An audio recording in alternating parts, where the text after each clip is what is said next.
everybody. So at 1 p.m. today, the Coalition threw out the new Operation post. Yesterday, they threw up the trailer, and I looked at one or two things, and unlike Season 7 or Operation 7 Drop 2, where there wasn't a whole lot for Horde, I looked at one thing, and that's all I needed to know, that I was going to make a video on it.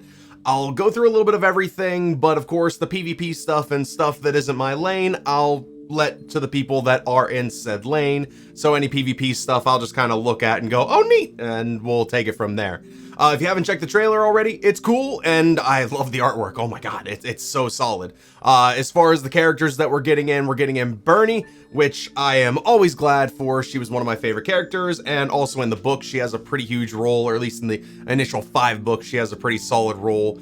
Now, I don't know the comic books, but I've been told what Ketor Vrol, I hope I'm pronouncing that right, is he reminds me of like Cantus, in like armored Cantus, but a different type of armor. Some people might need to fill me in on him because I really don't know anything about him because comic books and needing time to read and blah, blah, blah, blah, blah. We've got a new map coming in, which is Ritual. I had to ask about it because I wasn't sure.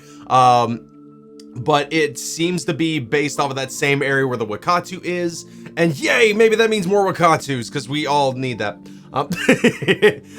Controlling both the catacombs and the altar is key to avoiding unexpected flanks. Okay. One thing I do notice about these maps, and somebody brought it up recently, is we've been missing a whole lot of environmental dangers and stuff like that. There's not as many as we once had. I'd be curious to speculate on that and entertain that thought for a future video. But all good so far. And then PvP, so I know they bring in some new rewards. We're happy to announce that the positive feedback will be adding Capture the Flag as our 8th and final competitive mode. I still need to play it a lot. I really only touched it maybe like 1 or 2 matches, and I really don't have enough like grasp of it right now, but cool. It seems like it's a different enough mode from what Gears has had, other than like what there was the Capture the Meat Shield I think of back in Gears 2, but sounds cool, sounds dope. Cool. I hope everybody is happy about that. I'd be down for opinions from people that actually play Versus a bit more than me. We've got more of this style of Nasher, or like these style of weapon skins for rewards. Oh, they are Grandmaster Obsidian Nasher and the Grandmaster Bloody Nasher. I don't know, maybe I'm a little bit burnt out on this style and I was hoping for a little bit more variety, but at least it does kind of set up that recognition to it. Like we have the Heroic Venom skins in Horde, and they look all right. I'm not as crazy about the aesthetic. Then again, I'm never that big of a fan of things that are gold. I don't know, it's just something personal. But hey, more recognition so long as y'all are cool with it. Cool beans. And this is where I kind of started slowing down, and I was like, okay, I need to make a video. Throughout the development of Gears 5, we prototyped different weapons for inclusion in PvP, but many of them didn't make it into the game. In Op 8, we're going to be adding 2 prototype weapons to custom matches and events so you can try them out, but they won't be customizable for skins. Okay. Back in Gears Judgment, there was the Breach Shot. Yes. Okay. As a prototype, the Marxa MK2 exists to replicate that weapon's behavior. Sure, it doesn't really. Not fully. Like, there was the extra damage that the Breach Shot did, and it felt more like an actual sniper rifle, where the Marxa feels more like a semi-auto rifle of sorts. But okay, go on. The Marxa is a 4-round rifle with the ability to instantly headshot an enemy. Its drawback is its slow rate of fire. Yes, there we go. Cool. Yeah, there was the difference between like Call of Duty weapons. There was the Dragunov versus the M40, I think, were the weapons. I'm probably off on that, but that's what it felt like between the Breach Shot and the Marxa. This is nice that they're throwing that in. Cool. In the Revive Grenade, and also what I think of is if these weapons do get like thumbs up and greenlit, then there is potential for them to find their way into Horde, find their way into Escape. I'm all for that. Let's see, and this is big here. The Revive Grenade previously existed as a Stim Gas Grenade in Judgment, featuring the ability to continuously heal players inside that radius, right. We used that as inspiration for the Revive Grenade, which can revive down but not out players. We imagine it can be a round changer in objective playlists, which is cool. I am very curious to see if something like this makes its way over to Horde, because that would also give a lot of different things that the combat meta could do just with those grenades alone. That'd be pretty cool. And I honestly, I debate if you could like plant them somewhere, so if somebody goes down, they're the only one still living, then they could revive themselves from a planted grenade or something. I don't know. Me just entertaining thoughts. Let's see, what else do we got? We have some significant quality of life changes coming to versus. We're removing the ability to see the PC icon. Uh-oh. I can immediately see this causing problems, but okay. We've added an option to add delay to the expression wheel appearing. This can be toggled instantly from instantly to 5 seconds, which should prevent accidental openings of the wheel while in combat. I actually do really like that. That's super duper nice. You can now toggle off the option to yank a player over cover. Sometimes a player will accidentally try to yank. I'm trying to hold off on innuendos while trying to revive a down but not out player. I've dealt with that a lot. That would be great. I'm not really I'm not really yanking it all that much in matches. If these apply across the board, that's nice. If it's just PvP, okay, fair enough. But those are problems that get me killed in Horde as well. Just saying, that would be great. We've updated the scoreboard to provide a more meaningful stat across the board for viewers and players. Oh, great, good. All good stuff. We've made the following changes to the competitive mode scoring. Players who are playing solo will now get 25% boost. And to the score, interesting, okay. So if you're solo queuing, you end up getting a boost to your score. All right, well, I officially played 2 ranked matches to get more gold because I'm so gold poor for Horde that, so I now relate to this. Players will now receive 5,000 points for a victory in all team-based competitive modes. We've had relic weapons into the swap all and custom match there. That's cool. That's really nice. Okay, here we go. PvE. Throughout Gears 5, we've run multiple events across the map. This is what I saw, such as Nexus Siege, Escape from Kadar, and more. We're happy to announce at the start of Operation 8, we're adding all these events to custom games. Hell yeah, that's what I'm talking about. This alone, one thing that they had to do was that expands how many things that like I can create and the different varieties of Horde games that we can play. I was just saying earlier, like on Saturday, on the Saturday stream I did before this patch note went out, was I could really go for actually trying boss rush again because I was so under leveled at the time. I couldn't. We just sucked. It was like me, Tulu, and I think Midget just dying on mass repeat. It was awful because we just weren't leveled. We didn't know our classes as well. This is so nice.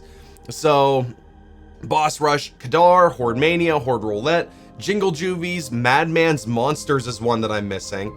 Nexus Siege, survive 20 waves against the Madman's Monsters. I'm gonna have to get some clarity on that. This was before I came back, or maybe I wasn't paying attention during that time. Nexus Siege and then Predator Hunt. Survive 10 waves and battle the Wakatu with no fabricate. That Predator Hunt was in right when I came back, and I never got to it. That's right. Okay. Cool. That's fantastic. And that gives me like so many different things to try out. There's card builds that I want to run that would work substantially better with certain modes, and namely I'm looking at Anchor and Jingle Juvies, if you can piece together what I'm thinking. There's one that I'm very excited to get to on that, which fantastic. That the amount that expands is lovely. And then, okay, Tour of Duty. So that was it in the PvE at the moment. Finally, we've also addressed the issues that stopped us from adding Turbine and Atrium to Horde custom games. You can expect to see these at the start of Operation 8. Okay, so that gives us 3 new maps that we're actually going to have 3 newish maps, 1 brand new map and 2 Hive Tile maps, which were really solid maps and I would love to have them back. That does also open up the field for the relic weapons and stuff like that again, in those certain modes. If they got those to work, I hope it wasn't, they fixed it by taking them out. I really hope that wasn't the case. If it was, poo. Otherwise, hey, 2 more maps on top of it. Cool beans. Tour of Duty. So we've got Islander Tie, which I'm here for. We've got Sea Company Bernie. I'm getting all these skins immediate. They're Tour of Duty based. Oh yeah. Can I take a look and see what these look like if I zoom in a little bit better? I'm curious about these weapon skins. They're blurry, but Wakatu Assault Set. These Sandglass ones are looking clean. I am liking the look of those quite a bit. Nice. And then this is all the Tour of Duty stuff, right? Team Medic Revive 100. Okay. Wait, re-up. Operation 8 will also see us increasing the total number of re-ups in Gears 5 as we go from 50 to 60. How many more do we need? I'm just trying to get somewhere, okay? I'm at 30 right now, which means I'm halfway there, which means I'm living on a prayer. Oh my God, please. Oh, there's so many things. What do we get? We get the space, we get blood sprays, we get sets of the space race, crown mark and triumphant banner, heroic Karn, okay, expressions, power sets, blood sprays, loadouts, and heroic Kate is the last one in there. We've got a bunch of new achievements coming in, which is just achievements that whenever versus matches, winning matches as characters, do 400 million damage in Horde or escape. And then I saw this on Discord, the Seriously 5.0 Chapter 2, 50 re-ups, finish campaign on Incon, master all 32 escape hives, master all Horde maps in 50 wave and frenzy modes. So we'd have to go and sit through all the full 50 waves of all of them, which I know I'm very shy on, and then get all of your PvE classes to level 20. I'm on the way to all of this with the exception of the campaign on Incon I gotta work for.